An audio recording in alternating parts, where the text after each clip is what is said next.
उसके थोड़े दिन बाद मेरी सास ने मेरे साथ बहुत बदतमीज़ी शुरू कर दी, मेरे से दहेज की मांग करनी शुरू कर दी। बाद मेरी सास ने, मेरे ससुर ने और मेरे छोटे उनके भाई ने, मेरे देवर ने उन्हें मेरे को वापस नहीं आने दिया और घर से निकाल दिया। ऐसे में हमारे साथ और भी टॉर्चर किया जाता था, हमें कभी कुछ समझा नहीं जाता था, घर वाले मिलने जुलने भी नहीं आते थे, कुछ भी नहीं करते थे। देश की राजधानी दिल्ली में आए दिन घरेलू हिंसा और हिंसा से प्रताड़ित महिलाओं का ग्राफ लगातार बढ़ता जा रहा है।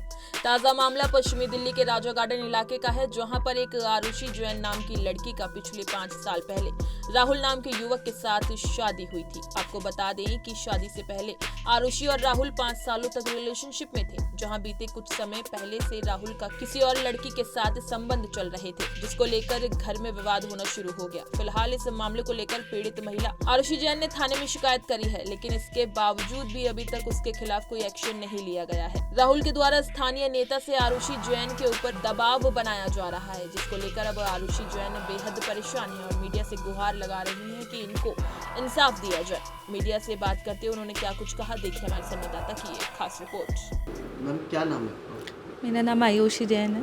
क्या कुछ हुआ आपके साथ? जी, मेरी 5 साल पहले शादी हुई थी राहुल जैन से राजापुरी में, और मेरी शादी बहुत अच्छे से हुई थी, सबकी सहमति से हुई थी। सब ने आपस में जितना भी उन्होंने दहेज वहेज मांगा, मेरे फादर ने सब कुछ उनको दिया, जैसे जैसे वो डिमांड करी उन्होंने सब कुछ उनको प्रोवाइड करी गई। उस शादी के बाद उसके बाद मेरे पास थोड़े दिन ठीक रहा सब। उसके थोड़े दिन बाद मेरी सास ने मेरे साथ बहुत बदतमीज़ी शुरू कर दी, मेरे से दहेज की मांग करनी शुरू कर दी, मेरे घर वालों को गाली गलौज करनी शुरू कर दी, मुझे गाली गलौज करनी शुरू कर दी और मेरे को बहुत टॉर्चर किया गया। सुबह से शाम तक मैं सिर्फ रोती थी और कुछ नहीं करती थी। सारा दिन मैं परेशान रहती थी। मैं हस्बैंड से कहती थी अपने सारा कुछ, तो वो सब इग्नोर कर दिया जाता था। और एक दिन फिर मैं परेशान होकर घर आ गई थी। तो उसके बाद मेरे घर आने के बाद मेरी सास ने, मेरे ससुर ने और मेरे छोटे उनके भाई ने, मेरे देवर ने उन्हें मेरे को वापस नहीं आने दिया और घर से निकाल दिया। घर से निकालने के बाद हम लोग कम से कम 3 साल हम रेंट पे रहे हैं, मेरे हस्बैंड के साथ मैं। और हम लोग कब एक टाइम पे ऐसा भी हुआ है कि हम लोगों को किसी के साथ शेयरिंग पे रहना पड़ा, किसी दूसरे कपल के साथ। और ऐसे में हमारे साथ और भी टॉर्चर किया जाता था, हमें कभी कुछ समझा नहीं जाता था, घर वाले मिलने जुलने भी नहीं आते थे, कुछ भी नहीं करते थे। उसके बाद हमारे पास ये अपना घर हुआ यहाँ बिंदापुर में जब से हम शिफ्ट हुए हैं यहाँ पे अपने घर में, तब से मेरे हस्बैंड का कुछ अफेयर चल रहा है। उनके ऑफिस में एक लड़की है, उसके लिए मैं बहुत परेशान रहने लगी। मेरे हस्बैंड मुझे बताते नहीं थे कुछ, जब मैं पूछती थी तो मुझसे झगड़ा फसाद करते थे, मुझे गाली गलौज करते थे और कभी कभार मारपीट भी किया उन्होंने मेरे साथ। और मेरे घर वालों को भी बहुत बार बुला के ह्यूमिलेट किया गया। उसके बाद एक दिन 11 तारीख को मेरे साथ, मैंने जब उनसे पूछताछ करी, हल्का फुल्का झगड़ा हुआ।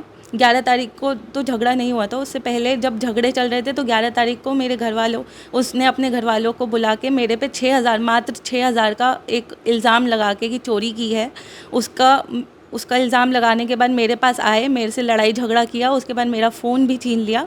फ़ोन छीनने के बाद मेरे अपने घर वालों को बुलाया और मेरे को गाली गलौज करवाई, अपनी माँ से मेरे को पिटवाया, उन्होंने बहुत पीटा मुझे और मेरे पास उसकी वीडियो भी है। और उन्होंने मुझे धमकियां दी मारने की, जान से।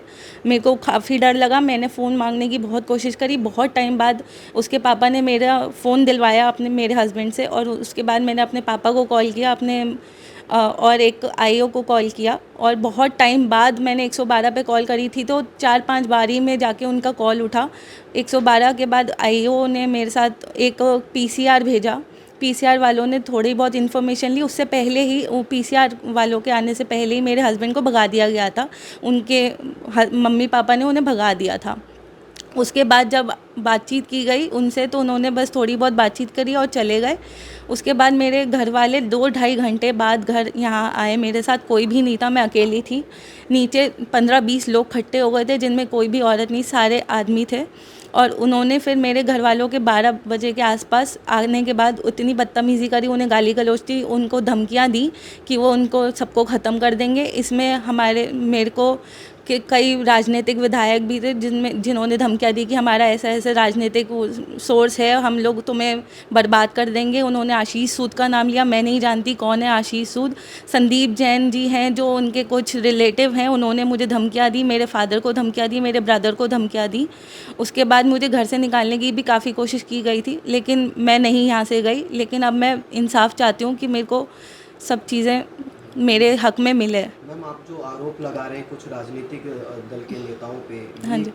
किसने आपको धमकी दी? जी, संदीप जैन हैं, उनके ब्रदर हैं, कज़न मेरे हस्बैंड के, वो मुझे धमकियाँ दे रहे हैं, किसी आशीष सूद का नाम लेते हैं, मैं नहीं जानती कौन है। धमकी कौन दे रहे हैं आपको? आपके हस्बैंड? मेरे हस्बैंड और उनका परिवार तो सब देते ही हैं कि मुझे जान से मार देंगे, लेकिन उन्होंने जिस दिन झगड़ा हुआ उस दिन मेरे को उन लोगों से भी धमकियाँ दिलाई जो आके बोलते थे कि हम तेरा बिगाड़ देंगे सब कुछ।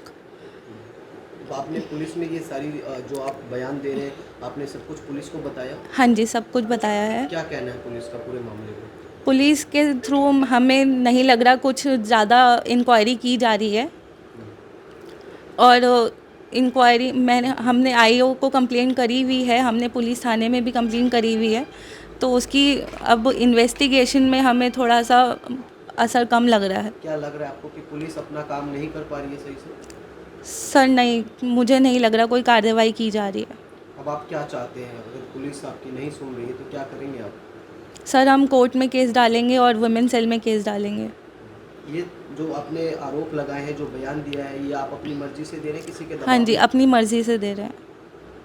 अच्छा, ये बताइए, मारपीट क्या पहले भी आपके साथ की गई है? हाँ जी, बीच बीच में कई बार बहुत बारी धमकियाँ दी गई, साथ साथ मारपीट की गई और गाली गलौज की गई। बहुत ज़्यादा डोमेस्टिक अब्यूज़ किया जाता था, ह्यूमिलिएट किया जाता था, काफ़ी ज़्यादा परेशान किया जाता था, टॉर्चर किया जाता था और बोला जाता था कि घर से निकल जा, घर से निकल जा।